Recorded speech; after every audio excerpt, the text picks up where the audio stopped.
Update fooled my cheating STBXW into thinking I was cheating. Then thermonuclear shinobi ghosted and served her Christmas Day Part 2. Part 2. Christmas Day was the first full day I spent in my new apartment. It's still a work in progress, as I have more stuff I want to get, but overall I've made it my home, since I'm going to be here for 2 years at least. My boys and the eldest GF came over and spent a good portion of the day with me.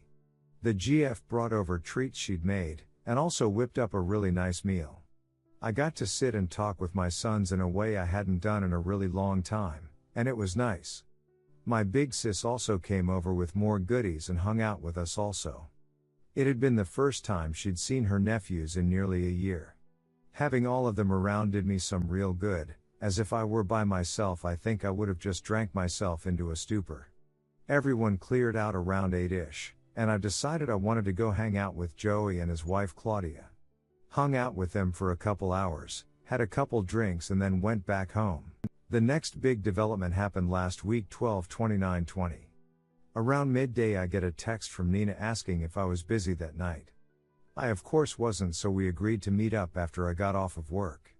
She shows up and we go to a diner not far from where I work.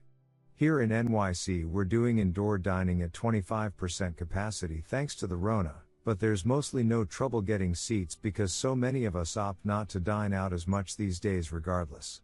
So after we're seated and order our food, Nina pretty much lays all of her cards on the table, and honestly, I knew this was coming. She basically confessed that she's like me all the way back since we were teenagers, but never got the chance to tell me since Sue swooped in and scooped me up before she could. For context, I've known Nina longer than Sue by 2 years. As I mentioned, she's been the fourth point of my social square of myself, Oz and Joey. We were the social outcasts in high school. The raver kids who didn't fit into all of the other cliques. Back then, Nina had a weight problem and was diabetic. She was the heavy-set goth chick who was super cool, but no guy would ever give a second glance at. But we always had chemistry. These days Nina is a personal trainer and yoga instructor. She was the ugly duckling who grew into one hell of a beautiful swan, if I must say. Long story short, we decided that upon the finalization of my divorce, we are going to start seeing each other. And yay, I slept with her that night. Took her back to my new pad and we had a grand old time. Am I ashamed of sleeping with her? Hell no. Nina's been a better friend to me than Sue ever was. That's not saying Sue wasn't my best friend. But through the near quarter of a century I've known Nina, she's always supported me. Even so much as I learned that day willingly taking a step back from her own feelings to allow me to pursue and eventually start a life with Sue. That resonated with me on a level I didn't think it would. That kind of selflessness towards another person is the definition of real love. I know, it sounds like I'm just trying to justify in my head that sleeping with her was the right decision. To me it was, and I plan on exploring what's to come with Nina and I with total commitment. Okay, on to yesterday, the day I met my wife and her lawyer to discuss the divorce. It's now been 2 weeks since I ghosted my STBXW. This past Monday I got a phone call from my staking that Sue's attorney has scheduled a meeting for us to discuss the terms of divorce on 1/6/21, which was yesterday. I met with him the Tuesday morning to discuss the terms I'm wanting. Long story short, uncontested divorce under the grounds of marital neglect from Sue. My terms are full division of assets, and me selling my half of the house ownership to her. She can have it. We keep our respective vehicles. I keep my cabin in the Poconos.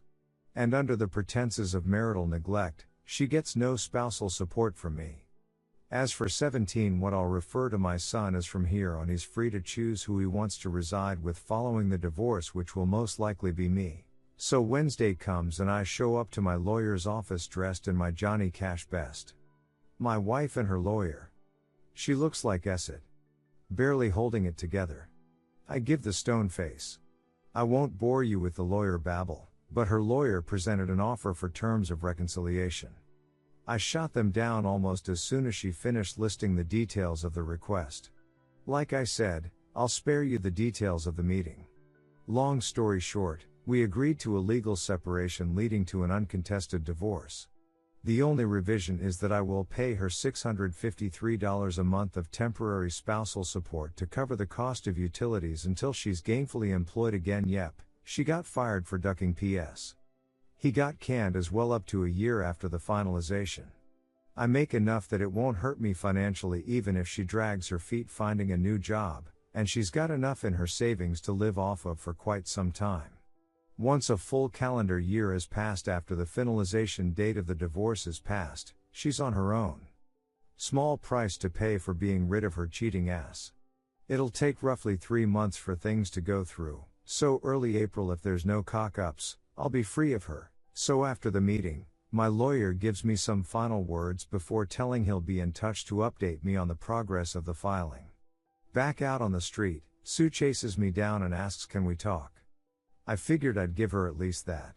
She held it together fairly well in the meeting, but outside let the waterworks flow, saying how sorry she was, and how she never meant it to go as far as it did. She says she never expected to fall in love with PS, but knew when she thought I was cheating how wrong it was to betray her own husband in such a way. She asked could I ever find it in my heart to forgive me, and that maybe in a few years could we try to start over. That she can't imagine what her life is going to be without me. I tell her to start imagining it soon, because this will be the last time I ever speak to or see her. I tell her that 17 is almost a man, and old enough to make his own choices as to his own future. I say that I gave her half of my life, and every ounce of love I had unconditionally, and she in her own words fell in love with another man. That there is absolutely no chance of me ever forgiving her. That all of the love I had for her was slowly killed all of those months that she confided and professed her love to PS, rather than coming to me and telling me she had any form of issue with how things were going with us. I told her I loved who she once was, but I hate who stands before me, and that if I never see her again it'll be too soon. We are on the sidewalk in Midtown Manhattan, her making a scene, crying her eyes out. A couple folk walk by and give side glances, but at that point I didn't care. I wasn't about to publicly humiliate her, I pretty much already socially and professionally destroyed her, but I needed to get the last bit of emotion I had for her out. I finished my telling her I didn't regret the 23 years I spent being her husband. I regretted that in 23 years she decided the easy way out was the better option, and I have your lovely sons of beaches on Reddit to thank for this last one, because it popped in my head just seconds before I said it. For 23 years I thought she was mine, but it turned out it was just my turn. Put in my Raycons, turned around and walked the duck away. Later that night, father calls me and apologizes. He praises me for always being a good man to his daughter, and tells me he's ashamed of her and that he raised her better than what she did. Not gonna lie, I'm going to miss the old man. My dad died years ago, so he's always been my default father figure since.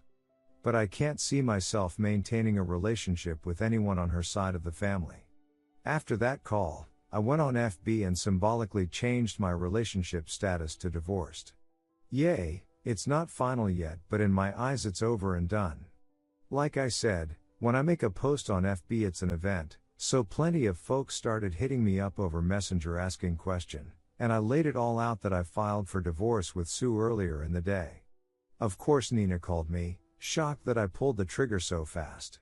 Obviously I was already in the process of it when we spoke, but she had no way of knowing how far it was along. I asked her if she could come over, and of course she comes a-runnin'. We knocked boots again, but this time she stayed the night. We laid in my bed and talked into the wee hours of the morning, and I haven't felt this level of relief and connection in really long time. Nina gets me, and I can't get enough being around her. Since the day she confided in me, she's all that's been on my mind. Yeah, I know some folk are gonna say it's ducked up I'm moving on so fast, but as far as I'm concerned my marriage ended the day PS let Sue touch his pecker, so I'm about due. So yay. That's it. That's the end. My divorce is in the works, and I'm moving on to start a relationship with Nina. I know in a comment response to someone I said I'd probably not marry ever again, but that was before Nina came clean to me about how she felt towards me, and I can't deny that I feel the same. We're going to take it slow, and we're not announcing anything until the divorce with Sue is legal and official. As for Sue, I could give a flying duck what happens to her. She could move PS into our old home for all I care. I'll be getting my money for the house over the course of 2021 for quarterly installments, and aside from the $653 I will pay out directly to her savings account monthly, I never have to see or speak to her again. To all of the words of support, encouragement and praise, I eternally thank you all. To be continued.